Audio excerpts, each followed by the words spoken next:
Salut à tous, ravi de retrouver sur canalturf.com pour évoquer le programme de ce dimanche 2 mai. Nous évoquerons la réunion principale qui aura pour cadre l'hippodrome de Longchamp avec un groupe 1 à l'affiche, le prix Gannet, également un quintet plus sur 1400 mètres sur le parcours dit du toboggan.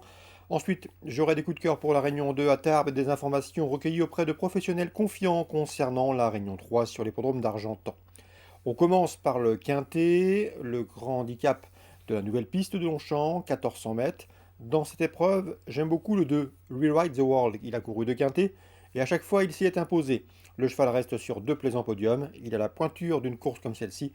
Le seul bémol reste son numéro 16 dans les stalles. Il lui faudra s'en sortir, mais à mon avis, en potentiel, il peut mettre tout le monde d'accord. Je lui poserai le numéro 1, Dark American, confirmé à ce niveau, 2 victoires, 8 places en une quinzaine de quintés courus, confirmation attendue. Donc il a pris la troisième place d'un quintet référence le 11 avril sur ce parcours. Ensuite, j'ai retenu le 15, 1000 Sabor, le numéro 4, King Rubber, numéro 8, Millfield, confirmé dans les quintets, et le numéro 16, Togic. Ces chevaux se connaissent bien puisqu'ils ont été affichés deuxième, premier, cinquième et quatrième de ce même prix de Chevilly disputé le 11 avril sur ce parcours où Dark American se classait troisième. Donc on prend les mêmes heures commence avec la ligne du 11 avril. Ensuite, je retiendrai le 12, Elusive Foot, un cheval régulier, déjà 8 podiums pour lui en 18 courses courues. Son retour dans les handicaps sera suivi avec intérêt. Attention également numéro 5, Amilcar, il est en forme. En cas non partant, on citera le numéro 14, Issinjo, qui vient de s'imposer sur ce parcours, mais qui devra composer avec 5 livres de surcharge encourue.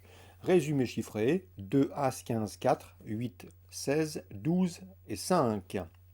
La suite du programme, toujours à Paris-Longchamp. La première, j'aime beaucoup le 101. Elle laisse le passer, qui pour ses débuts en compétition a gagné plaisamment, avec facilité, à Marseille-Borelli. À mon avis, il peut remettre le couvert, il est tenu en estime. On peut lui opposer le 102. C'est Manoir qui a également débuté victorieusement. C'était sur l'hippodrome de la Teste, une pensionnaire de Bruno de Monzet. Il en escomptait ce jour-là de bons débuts, il nous l'avait indiqué sur le site. Et le cheval a répondu présent, la pouliche devrait confirmer.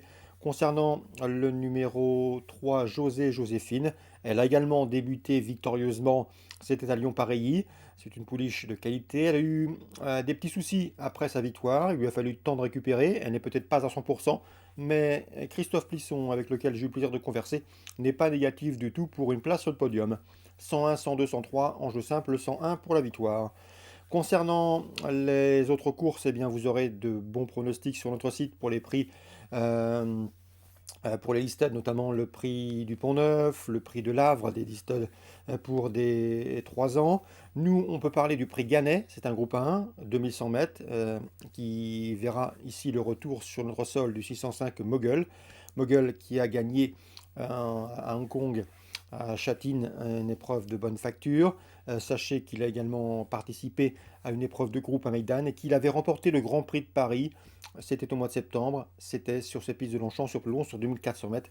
Il revient en France avec, à mon avis, une belle chance à défendre. Ce sera mon favori, le 605 Mogul.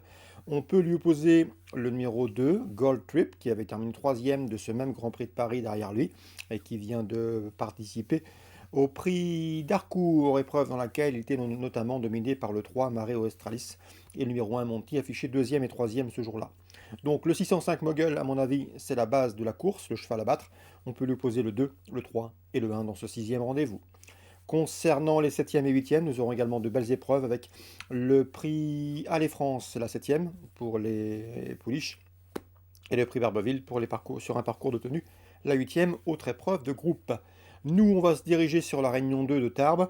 Dans cette sixième, dans la sixième, j'aime beaucoup le 612 Santarini qui a débuté victorieusement à Mont-de-Marsan, qui devrait pouvoir confirmer le style de sa victoire était plaisant. On peut lui opposer le 1, le 7 et le 5, à savoir dans cette preuve Hawaii de Pontadour, à savoir le 7 Palicao et le 5 Socrate qui ont pris les 3 premières places d'une épreuve de même facture disputée le 4 avril sur ce tracé de Tarbes. Donc, résumé chiffré pour la 6e à Tarbes, Réunion 2, 612 devant le 1, le 7 et le 5 pour d'éventuels couplets ou trios. Dans la suivante, la 7e, il y a un rentrant de qualité, c'est le 702 Calife de Pauillac. L'an dernier, en tout cas depuis le début de sa carrière, il a couru 6 fois. Et en 6 courses courues, il a signé 4 victoires et 2 places de deuxième. Une nouvelle fois, il devrait répondre présent et jouer les premiers rôles.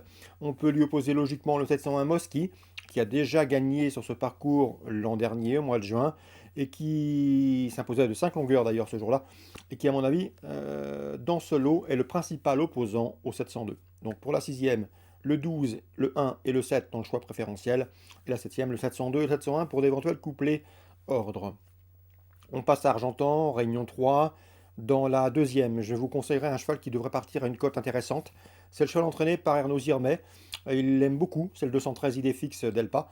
Dernièrement, le cheval n'a pas démérité, mais la course est jouée sur un sprint alors qu'il est meilleur lorsque la course est rythmée et qu'il peut être lancé de loin. Il peut même s'installer en tête si nécessaire. Ici, il devra composer avec un numéro deuxième ligne derrière la voiture. Mais c'est un cheval assez pratique qui, s'il y a un coup de frein, peut venir s'installer en tête. Et s'il y a du rythme, il est capable de bien finir. Donc, à mon avis, dans ce lot, il peut terminer sur le podium et pourquoi pas s'imposer à une cote intéressante, 213 idée fixe d'Elpa. Son entraîneur Ernaud Zirmet l'aime beaucoup. Concernant cette épreuve, j'ai pu m'entretenir également dernièrement avec Hervé Langlois. Il présentera et il drivera le 202 Hilton Cash, entraînement Sébastien Garato. C'est un bon cheval, il l'avait prouvé l'an dernier en signant 2 succès en fin d'année dernière à Vire et à Amiens. En tout cas, c'est un bon droitier. Le cheval a du travail et dans ce lot, il est capable de faire une bonne valeur d'entrée de jeu, 213 et 202. On passe à la quatrième maintenant, avec dans cette épreuve le 401 Eiko Vocéen. Je vous l'avais indiqué dans cette émission à l'occasion de sa dernière victoire. C'était sur l'hippodrome du Mans. Ce jour-là, le cheval a bien couru, gagnant, certes sur tapis vert, puisqu'un cheval devant lui avait pris le galop. Mais c'est un cheval de qualité qui peut remettre le couvert. Le seul bémol, c'est que c'est un cheval peut-être meilleur sur les parcours de plus longue haleine. Mais avec ce numéro 1 piège, il faudra bénéficier d'un bon parcours. Mais en classe pure, à mon avis, il n'a rien à envier à ses rivaux du jour. On peut lui associer logiquement le 2 dans cette épreuve, c'est Obama qui vient de s'imposer sur la piste d'Argentan le 16 avril, et ce, avec la manière. Donc 401 et 402, mes deux préférés. Argentan, Réunion 3. On termine avec le critérium de vitesse de Basse-Normandie. Dans cette épreuve, étonnant, vous vérifierez son numéro, je crois que c'est le numéro 3, est un cheval à suivre. C'est un cheval qui vient de prouver sa forme au plus haut niveau. Il a fait l'arrivée de groupe 1 depuis le début de l'année. Et dans ce lot, il se déplace avec des ambitions. Je lui poserai toutefois Cébello Romain, numéro 2, qui va courir caché et ménager ainsi sa pointe de vitesse finale. Il sait finir très vite. La ligne droite d'Argentan est longue, ce qui va favoriser bien sûr ses intérêts. Et à mon avis, dans ce lot, sa place est sur le podium. Il peut même s'imposer s'il a le bon parcours, car son rush final est souvent étourdissant. Donc pour la huitième, critérium de vitesse de Basse-Normandie, Argentan, Réunion 3, attention au 803 et au 802. Voilà pour les infos de ce dimanche 2 mai. Lundi, que vous dire sur lundi? Eh bien que Fabrice Fouché est confiant dans une épreuve disputée à Nantes, notamment avec Aintree Girl qui portera le top weight mais qui dispose d'une belle chance. J'ai pu m'entretenir également avec Thierry Pochet. Je pense que son interview sera disponible sur notre site. J'ai eu l'occasion également de m'entretenir avec Jonathan Kwok. Lui, il est confiant avec un cheval qui s'appelle Ilsterman. C'est à Vichy, un cheval à suivre, un cheval qui a été disqualifié une fois, mais une disqualification excusable. C'est un cheval qu'il estime, un cheval assez brave, qui d'après lui devrait pouvoir lutter pour les premières places. Donc les noms à retenir, sans doute Fabrice Fouché avec King Girl, et sans doute Jonathan Kwok à Vichy avec Hipsterman. Voilà ce que je pouvais vous dire pour lundi. Nous, on se retrouve très bientôt sur canalturf.com.